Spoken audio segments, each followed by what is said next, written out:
I'm not gonna hear back, well, we need a scope to put out. If we even wanted to do a parallel, would we hear back? We need a scope to put an RFQ out. So what I'm worried about is I don't wanna get locked into a scope that's not appropriate or effective, or what we need without the advice of that attorney. And I think that's at the core of it. Well, we don't, you know, working in parallel at the same time is gonna take more time if we don't do it right, right? So, I agree that we should wait for the attorney to visit that step.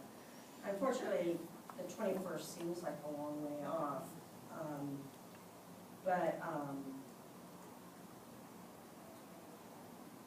I just think that this is a doable schedule. And I think we could revisit that, you know, I mean, let's see how this search for our attorney goes.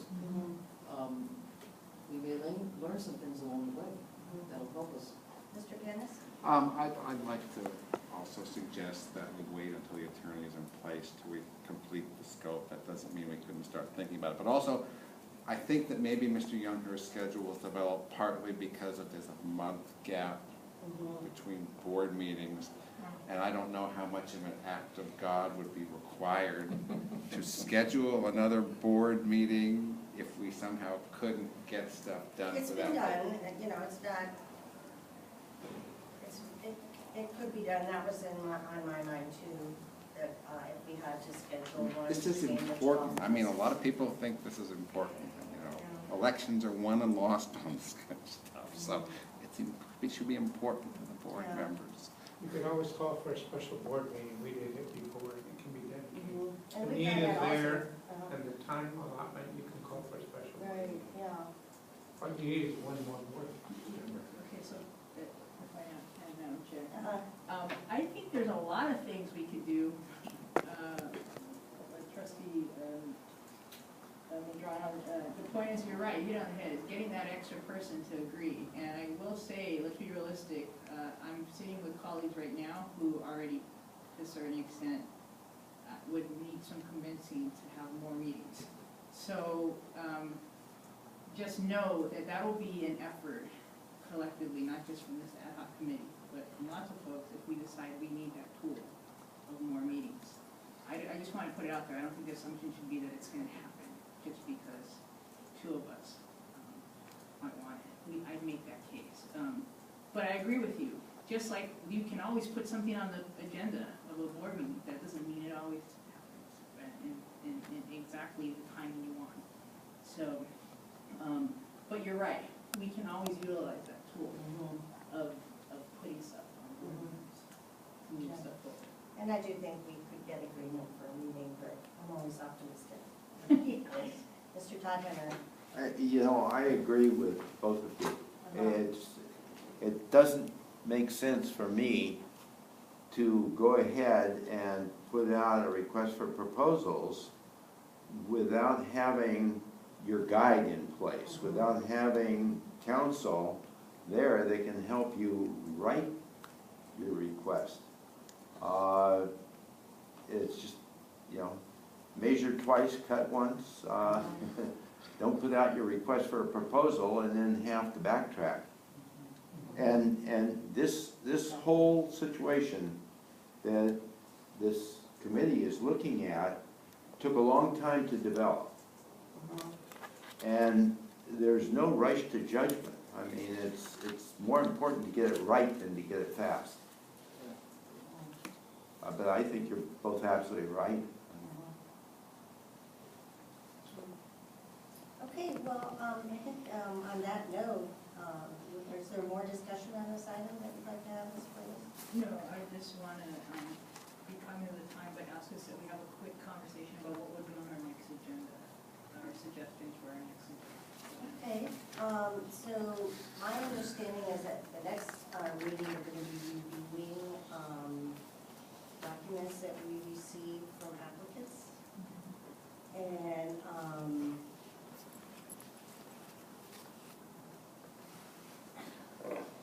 we could talk about whether or not there would be other items as well, but did you want to discuss how detailed we would be at that time and going through the information? Jules, one thing you said you should put on the next agenda, do you remember what that needs to be signed? I believe that you mentioned that it was the, you had the scope of the forensic investigations yes, as a okay. discussion to Scope, have on okay. potential action. Scope, protocol, okay. I think that the discussion and the scope can be something that is a discussion item on the next one as well, because there could be information that comes up in the interim that we might want to discuss. Okay. So I would suggest that you have all your items of action, because often the discussion, like tonight, you decided you could take action, and you don't have to take action. But if you don't have it on the agenda, council's gonna tell you you can't have a motion. So would it make sense then to turn some of our discussion items into action items for the next meeting? I would suggest that you have a selection of the folks to interview as an action item Mhm. at the next meeting. Seems to me we should be able to do that, because you only got a couple more meetings to do it. And you can have an action item on the scope of the forensic, and you don't need to pass anything if you don't want to. But if you do want it, you can't do it. And there's the option to agendize it as item 4 is here is discussion/approval, which gives you flexibility to do whatever you like. Sometimes stating something as an action item, if it's not likely you're going to take action, Mhm.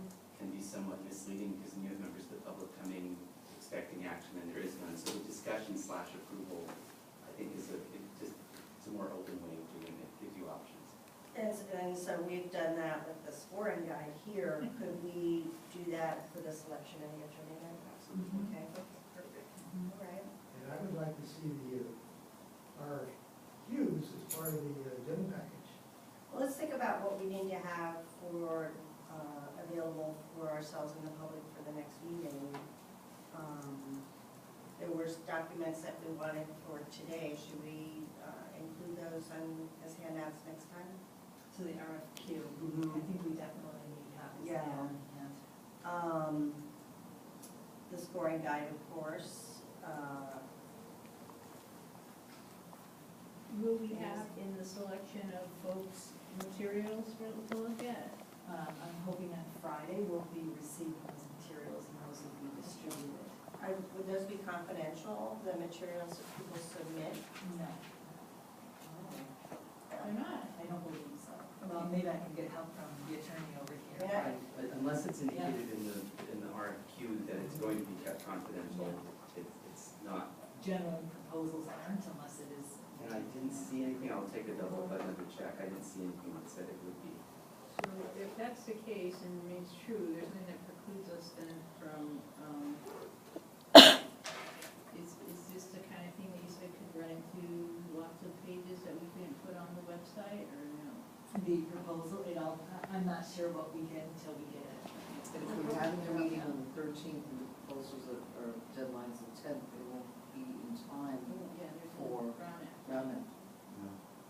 And may I suggest that none of them be made public until all of them are in? In other words, past the deadline date. So how are we gonna? Otherwise, you're showing somebody's hand. Right, The we other don't people- want that, yeah. That's how we treat that. Yeah. Yeah. I agree with that.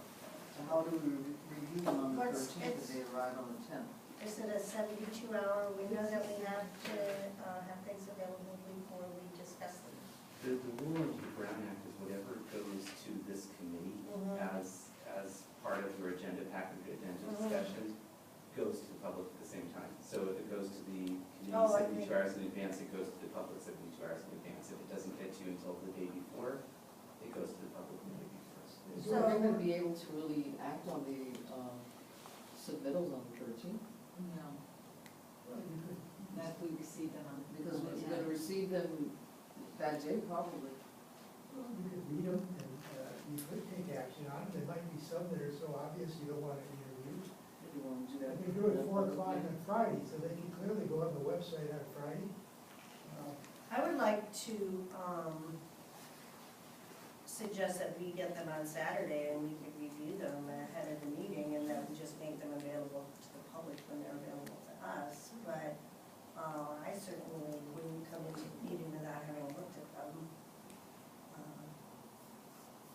Otherwise, I do think it would be hard to to go through the whole process on the Yeah, 13th. if your action item for the next meeting is to approve who you're going to be interviewing, we'll be meeting to be reviewing all the proposals before that time and doing your scoring individually. And time is up. So do we need to use that meeting, this next meeting to do exactly what you just described? What we would have to do before we get to, I would recommend. and then that. add another meeting of the actual we select? Well, I don't know if you need to add anything, I think your work of reviewing the proposals needs to be done prior to the meeting where you're going to select. You know, get really review and score and meeting and have it. Is it all right for us to review and score them outside of the public meeting? Individually. Because that's what I would propose doing now. There is one difficulty, and that is that I'm going to an education conference, and I'll be away from the 15th to the 20th, or to the 19th, and that's why I think we have that gap